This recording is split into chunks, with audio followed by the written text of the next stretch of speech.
And I guess we'll get started. We've got a great conversation set up ready for you today. So hello and welcome to the second installation of our 2026 Friday Digest series. Thank you so much for joining us. I'm Kristen Harbison. I'm the political director for Maryland League of Conservation Voters, and your presence here speaks to the power of our community and to your commitment to the environmental causes that affect us all. Our goal with Friday Digest is to provide you with the information, tools, and resources to be informed and active advocate.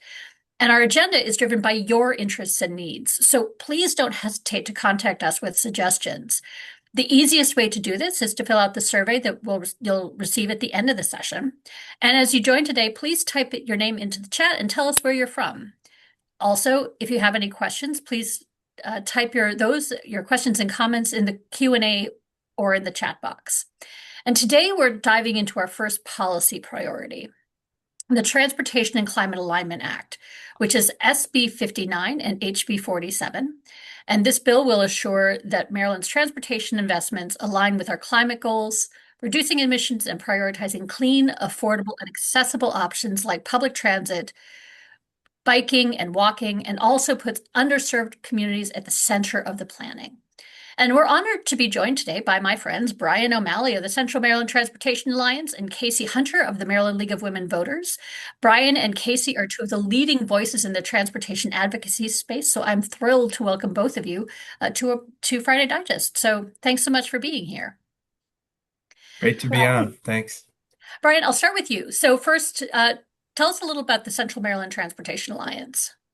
Sure. The Central Maryland Transportation Alliance is a nonprofit advocacy organization. We do build the base work like citizen activism workshops. We shape public discourse with reports and media engagement. And we do direct advocacy to influence budgets and bills. All of it is aimed at improving transportation for the people of the greater Baltimore region.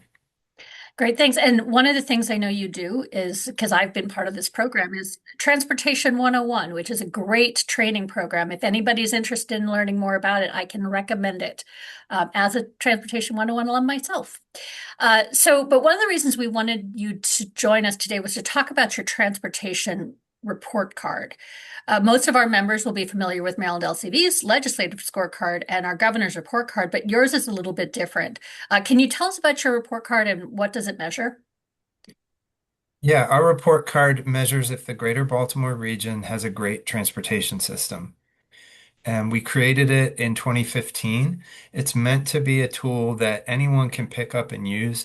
So, like if you're emailing your elected officials, or maybe you're testifying at a public meeting or working on a letter to the editor, consider grabbing a statistic from the report card or a grade or one of the messages in there and use it to help you make your argument. It's meant to be a tool for anyone to pick up and use. Great. So we give scores to legislators, but you give scores to how the transportation system is working and how it affects families and communities. Or one way to, I think you've talked about in the past, is that Maryland LCV measures decisions and you measure the outcome of those decisions. So how did we do in your most recent report card, which came out in November, right? Yeah. Yeah. So, on the comparison with the scorecard that LCV does, um, LCV is in the scorecard is grading elected officials on how they vote, and the report card is different. The report card is grading the region's transportation system on how it affects outcomes. Outcomes like air that's healthy to breathe, or whether it's safe to walk places. And so we use those outcomes to define what great transportation would be like. Both types of scorecard or report card are important. I think of it as like your scorecard is farther upstream at the decision-making level, and then our transportation report card is farther downstream at the outcomes level. And unfortunately, as you can see by the cover that's on display here, we got a D. And unfortunately, when we first created the report card 10 years ago, the grade was a D. And it's been a D, or once it was a D plus, but effectively in a very narrow range that every time we've updated it.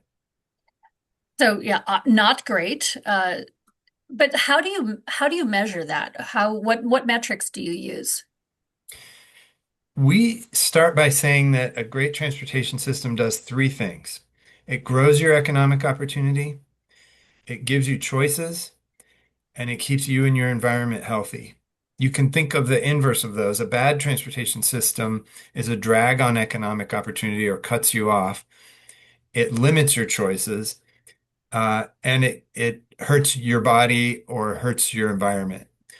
So we're trying to move in the good direction, and we use 12 indicators to measure how well the Baltimore region's transportation system does those three things. We compare our region to the other 19 regions in the US that have similar populations. So we're not looking at the really big regions like Greater New York, and we're not looking at smaller ones like Greater Richmond. We're focused on the 20 regions, including Greater Baltimore, that are between 2 million and 4 million people. So are there any of these grades that you'd like to highlight? Yeah, I thought I'd highlight for you where we're failing. I know, if I'm looking at my daughter's report card from school, I'm interested in, where are you struggling and where can we help you improve? Um, and in this one, I'm going to pick two of these. One is job access by transit, and the other one is air pollution. For job access by transit, and maybe if you could advance the slide, please, Danielle.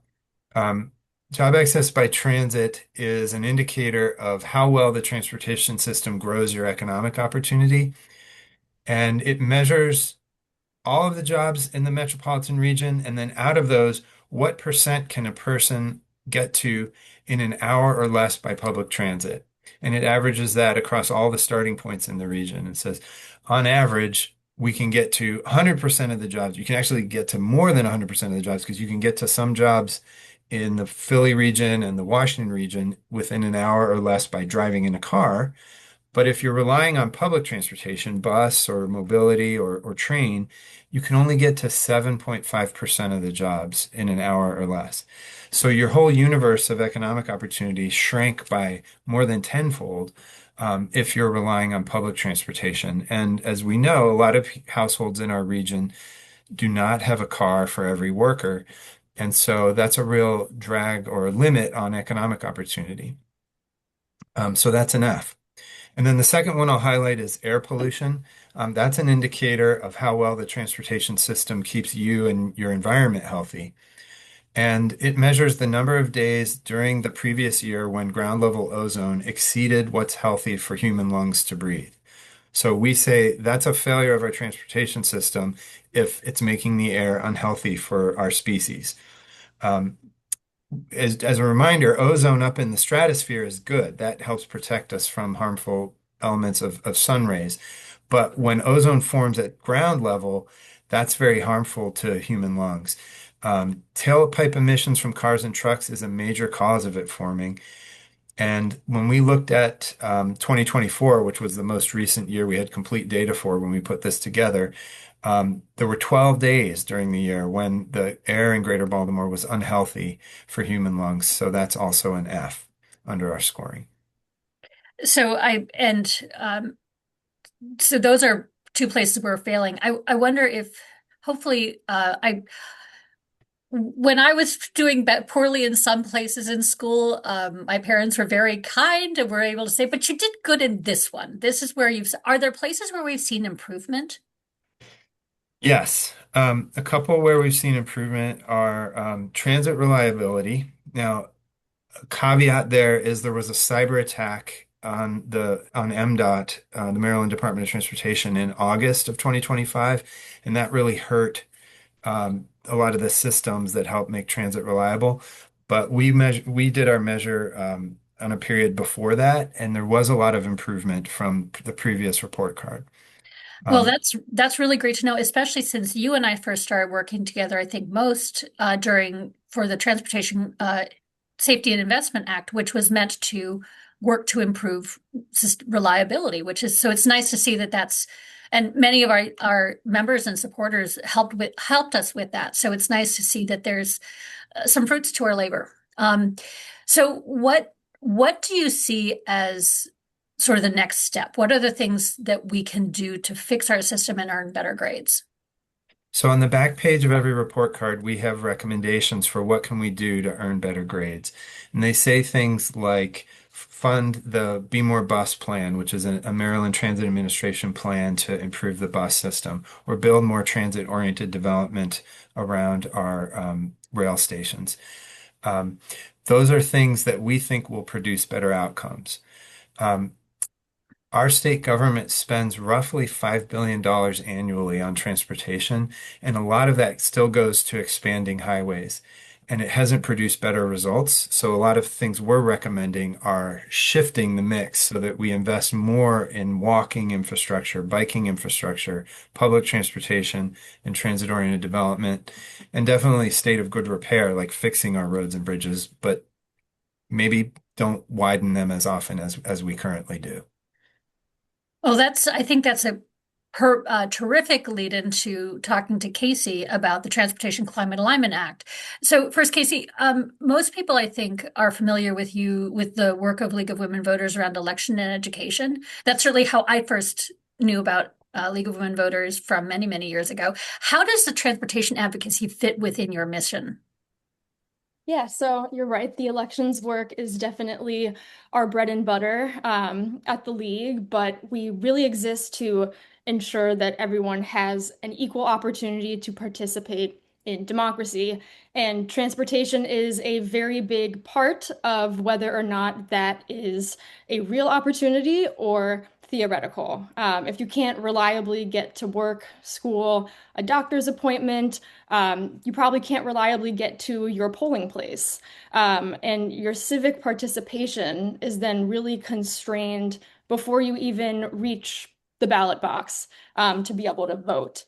And so transportation policy is shaping opportunity, household costs, your health, and these disproportionately are affecting the communities that are already facing like long lines at the polling places, um, polling place closures, and things like that. So democracy, it really doesn't stop on election day. It doesn't stop and start at the ballot box. It's really whether people can actually get there and effectively participate with a voice heard. So that's where transportation is a real catalyst or a real barrier to actually getting people turned out and to be able to participate.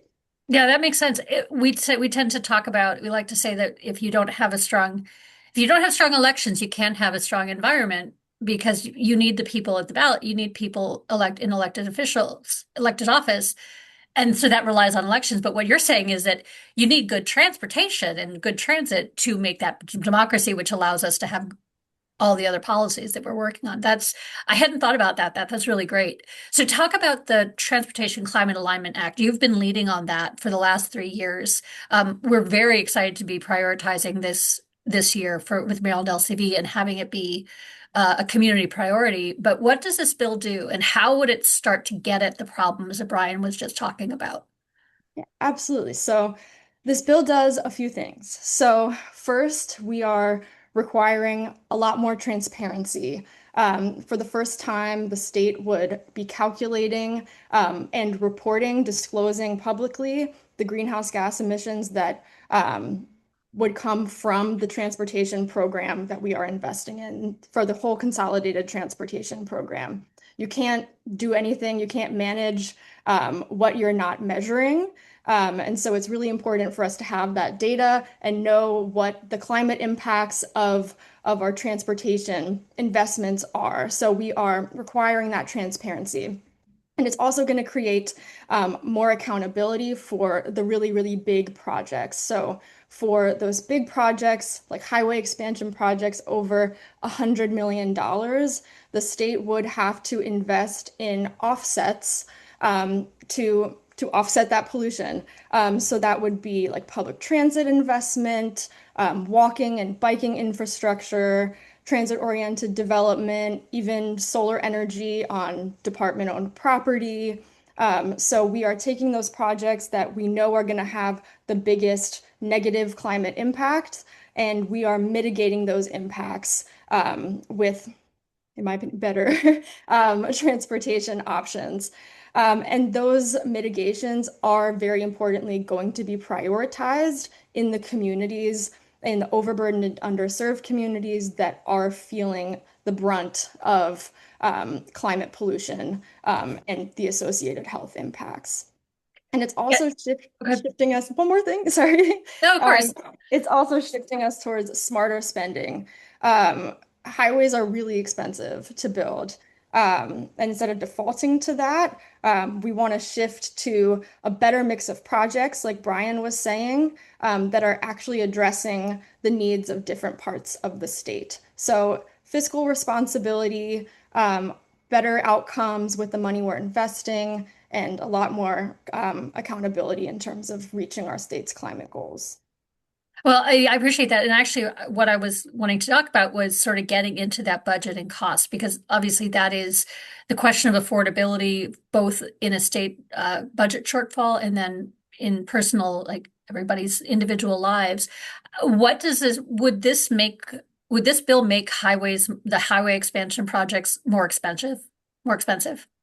So highways are expensive already, and I think something that's important here is we're not looking at, okay, here's this project and let's add 12% of the cost onto that and boom, here we go. What we're doing is we want to change the mix of projects. So this isn't no highway project can ever go forward, but we need the state to be looking at whether the highway expansion is actually the vehicle for addressing um, congestion or the transportation needs in that community. So this is going to shift funding to have a more diverse set of projects that are being funded in the state.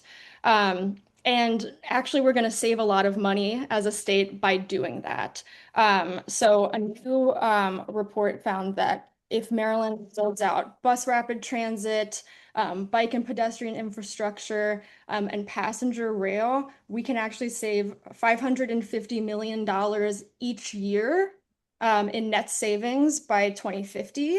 And that would be because the projects are more efficient, though they have lower maintenance costs over time.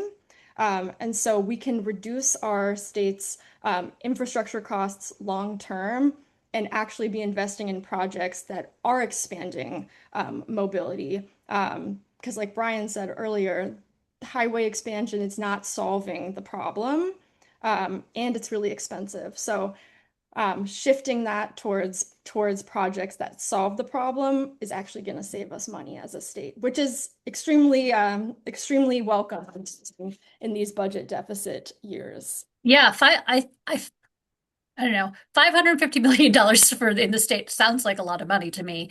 Um, so what about how does that translate down to individuals and families? We spend a lot of time thinking about focusing on how to make our family budget spread just a little bit further. How does this bill help address those questions? Yeah, so transportation is the second highest household expense for most Marylanders across the state. Most people are spending $12,000 a year per car to own a car. In DC and Baltimore areas, it's over $14,000 a year. And then in rural areas of the state, like out in Frostburg, transportation is actually often the largest household expense. So people are really being priced out of mobility.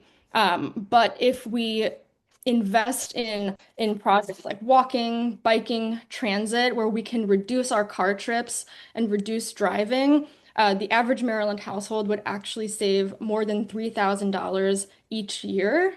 Uh, I would love to save $3,000 each year. That makes a big difference for people's monthly budgets that they can put towards other basic needs, save, put back into the economy.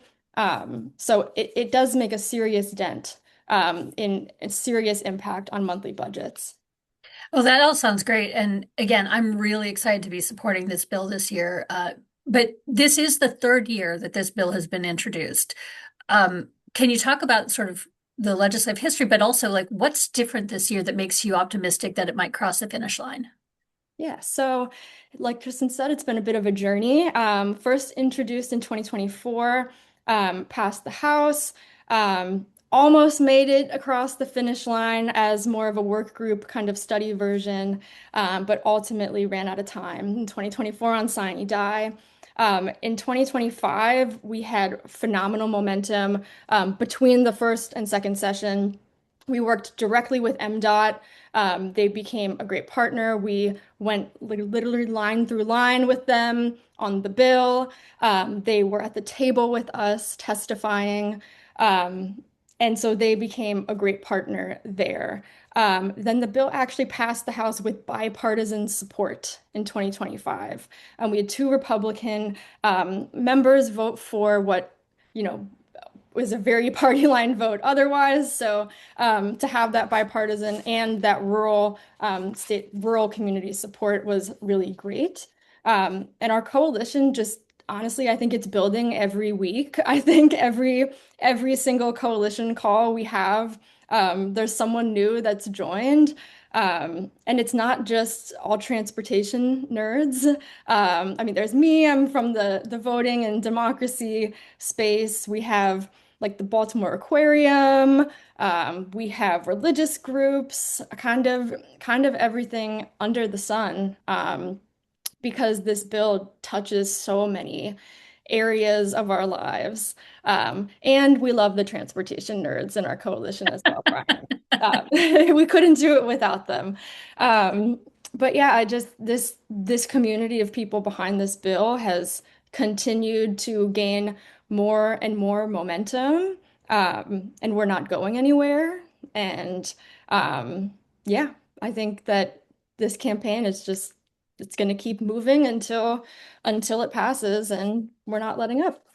Well, that's great. And I will say, I think that the coalition makes us all transportation nerds. I certainly wasn't before, and I kind of feel like I am now.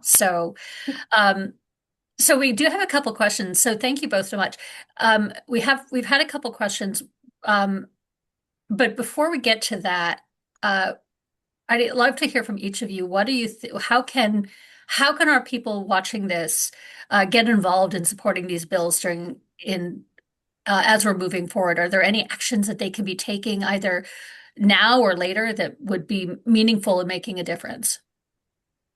Yeah, there's a transit rally on Monday, and TCA will be featured there. I don't have the link to that in front of me. I'll grab that. Excellent. Thank you, Brian. So please join us there and come out and show your support. We also would love to have you join coalition calls for TCA. We have, let me post the chat in the chat.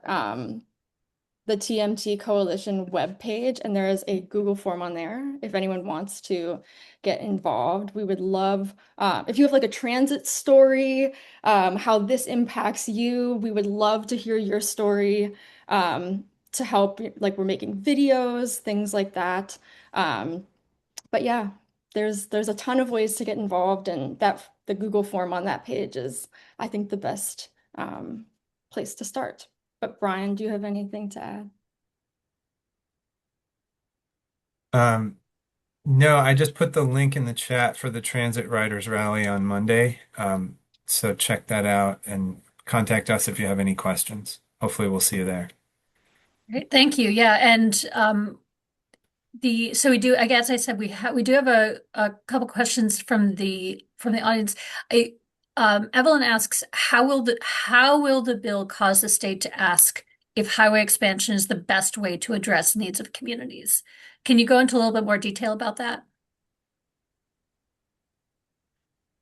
So induce so so there are some places obviously where we need, to fix the road. Those projects still exist. Those needs are still real. But what this bill I think is mainly doing is changing the status quo that highway expansion is always going to be the best default option. Because in reality, it has not in the past solved the congestion problem. As we build more highways and expand more lanes, those lanes fill up very quickly. And the congestion problem continues. And so this is asking the state to say, how else can we address this problem? And there's a lot of demand for bus service, for increased transit service. And so kind of listening to the needs of the community and prioritizing the people instead of cars. Um, yeah, so just really changing the status quo and requiring them to consider all other alternatives when they are investing massive amounts of taxpayer dollars into these projects. Kristen, I Yeah, want to chime in there too, if that's all right. absolutely. That's great context that Casey provided. And I'd like to add that I think part of the answer to the how question is that the bill says that MDOT has to model the 6-year spending program. So if we're going to spend $21 billion over the next 6 years, model that and tell us what will that do to our greenhouse gas emissions. And if it will increase them, then you need to change the mix of projects in there to achieve zero or a reduction in greenhouse gas emissions. And it also has a provision that says for highway expansion projects over $100 million, you have to measure the impacts of those and offset them with mitigation projects so that you achieve a net decrease. So I think that's part of the how is it saying and that's not a new like we already have a law and statute that we have to hit targets for reducing greenhouse gas emissions. We already have an executive order from Governor Moore that we should take an all of government approach. So this is sort of saying you needed to really mean that. Like transportation is the number one sector. Spending $21 billion should not take us in the wrong direction. So, so this would also just to thinking about there's obviously I live in Baltimore, where I think there is a lot of public transit, which is becoming more reliable. But there are a lot of parts of the state that don't have, including many sort of very highly populated areas that don't have a lot of public transit. This would help fix that, right? Every county has a locally operated transit system. Every county in Maryland does. Some are very robust, like Montgomery County has the ride-on system, which is really big, and others have smaller ones. But this would funding those would be one eligible mitigation project under the law. It doesn't tell you you have to fund those, but those would be one way to achieve the greenhouse gas emission reduction that the law does require. So, and I'll this add on. would, oh, go ahead. I was just going to add on to that. We went through the county priority letters. So each county will submit each year to the department. These are our top priority projects that we want you to help us fund. And we looked through those, and the proportion of projects in those priority letters that are bike, transit, walking related was kind of astonishing. And so these are projects that the communities themselves want, that they know are going to make an impact for their people. And so, like Brian just said, those projects can be used as offsets to help bring the program into compliance with our greenhouse gas emissions targets. And so that's a very direct way to, help counties get these smaller, maybe projects that otherwise wouldn't be prioritized for funding, to help address those needs. So it helps cities, it helps suburban, it helps rural counties with with projects that those communities really need. I could talk about this all day, but I'm seeing that our time is about wrapped up. So I thank you both so much for your expertise, for your partnership, for being having such a wealth of information to share with all of us. I've learned so much from both of you over the last years, and so. And to our audience, thank you all for joining and for your support of our Thank work. you. If you have questions that weren't answered today, you can always send them to us by email, and one of our team will get back to you, or we'll send it over to Casey and Brian, and they'll get back to you. And before we go, though, now is the time for you to take action for this bill this session. Reaching out to your elected officials is a guaranteed way for them to hear concerns from their constituents. And legislators really take notice when people they represent reach out directly to them. And we have a link in our Action Alert Center posted in the chat. We do have bill numbers for this. We don't have a bill hearing yet coming, but we're going to need your support. This is going to be an important bill to get across the finish line, and we need everybody's help to get there. So if you would, please take our short 5-question survey, which should be in the chat now. And thank you all so much for joining us for this Friday Digest.